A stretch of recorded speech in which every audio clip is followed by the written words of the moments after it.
Welcome back to another episode of It's All Clutter, my weekly podcast about all things related to clutter. I recently had a viewer write in and ask me if I could do a podcast about decluttering to downsize. Yes, I'm super happy to do this podcast. This is a question that comes up all the time, and I'm actually going to break this one down into a series of videos so you can find the one that you need when you need it. So without further ado, this is Decluttering to Downsize on this episode of It's All Clutter with Jess Marcy.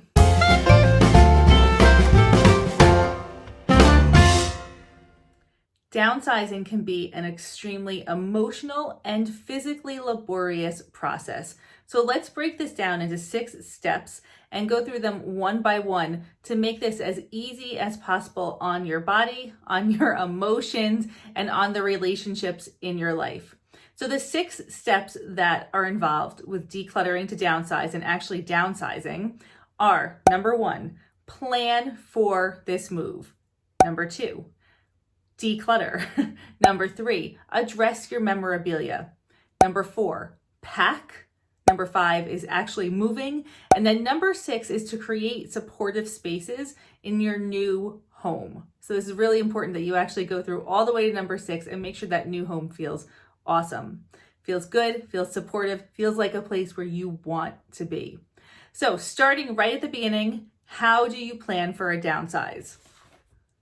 Downsizing is a lot about communication with your family and friends. So the first thing I want you to do is to identify stakeholders. Stakeholders are anyone in your extended network, your family and your friends, who might have ownership over something in your house. Stakeholders could be adult children that still have their childhood bedrooms full of stuff. Stakeholders could be extended family members who are interested in some of the family heirlooms that you own. So just starting with a list of who needs to be involved in this process, who has potential ownership or a desire to have some of the stuff in your house, who needs to be involved. Identify your stakeholders, make a list of who they are. This is going to be step number 1 in decluttering to downsize. Step 2, I want you to open up lines of communication with these stakeholders. It can be really difficult to talk about downsizing. This is a really important conversation that you want to have sooner rather than later. The time to start talking about downsizing in the future is before it's an emergency, before you have to have this conversation because of a medical event or some change that happened. So as soon as you can, open up these lines of communication, talk to the stakeholders, talk to your family members, talk to your friends, just get this conversation going.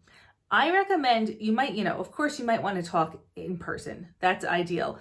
But when you get down to talking about specifics, put it in writing. It's always more helpful to go back and be able to refer to an email that has exactly a list of what needs to be done, a list of different options, a timeline. So definitely when you're planning to downsize, put as much as you can into an email, put it in writing so you can go back and refer back to what was written, who said they were going to help, when they said they were going to help. Step number 3 is to assemble your support team and know your physical limitations.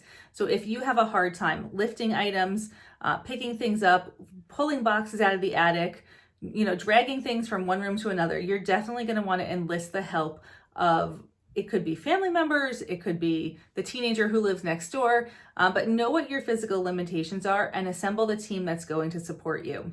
Now, your support team might also include somebody who is in the mental health field.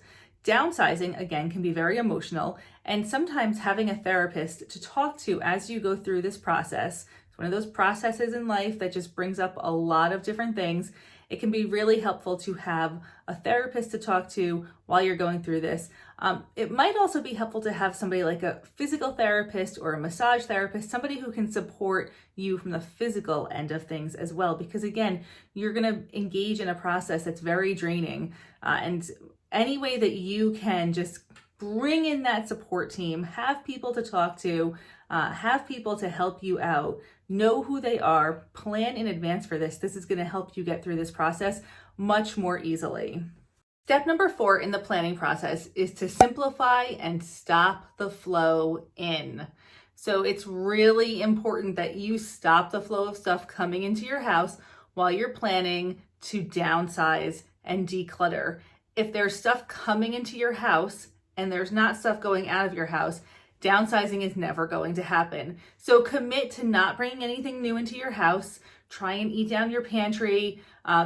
Just really stop the flow in and simplify your life as much as possible. Anything that you can do to reduce your other obligations, even for a temporary amount of time, is going to help you find the time and the space and the energy that you need to successfully declutter, to downsize, and go through the whole downsizing process, moving in, etc. I'm going to encourage you right now to remove judgment from the equation. Anytime that we embark on big life events, we stir up emotions. Everyone reacts differently to change. Everyone reacts differently to the idea that it's time to downsize. It's very easy for us to sling judgment around, especially with close family members, unfortunately.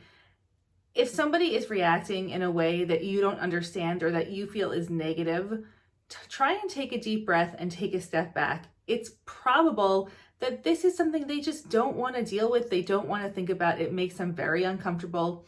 It doesn't justify their behavior, but it doesn't help if your reaction is negative as well. Whatever you can do to remove judgment from this equation is going to help the process move forward more smoothly. If you feel frustrated because a child has left their stuff, an adult child has left their stuff in your house for years and years and years, instead of letting that frustration overwhelm you right now, just come up with a plan of attack and stick to it. Whatever you can do to just take away those past feelings that have been lingering for a long time and come up with a productive way to move forward is going to be so helpful. And on that note, proceed with love, empathy, and loads of patience. Love, empathy, and loads of patience. Downsizing is complicated. Anything that you can do to infuse this process with love, with empathy, and with loads of patience is going to benefit you in the long run. So I talked about opening up lines of communication. Now I want you to commit to a specific timeline and use those lines of communication that you've already opened up to help you with a timeline. If you are planning on downsizing and moving in the next year and a half, in the next 18 months, have a clear and concise timeline for when everything is going to happen. Be realistic. It takes a long time to clean out a house. So if you're going to have family members come and help you, come and take their stuff, put it in writing when it needs to be completed by, say, 6 months from now. This is going to give everyone really a detailed idea of what needs to happen when. And instead of saying, oh yeah, I'll get to it next weekend, or I'll get to it next month, or I'll plan to do that in the future, have actual dates when things need to be done written in an email so you can refer back to them. Just avoid the vagueness that comes along with planning for a big event like this. Commit to specific dates, commit to a timeline, put it in writing, and move forward from there. Step number 8, identify your sentimental items and items of value in your house and start a running list. You are going to deal with sentimental stuff last. So that's not, in the beginning, you're just going to deal with all of the easy decisions, all of the easy stuff. But as you come across sentimental items, family memorabilia, or things of high value, make a list of them so when the time comes, you know exactly what you need to make a decision on. You have that list right there. So just start a running list of all the sentimental, all the memorabilia, all of the valuable items in your house, and you can start to tackle that list when the time is right. Step number 9, the last step in planning for a downsize, is to consult experts. So if you need to talk to your lawyer, your doctor, your accountant, if you need to hire movers or learn more about the moving process, now is the time to consult those experts.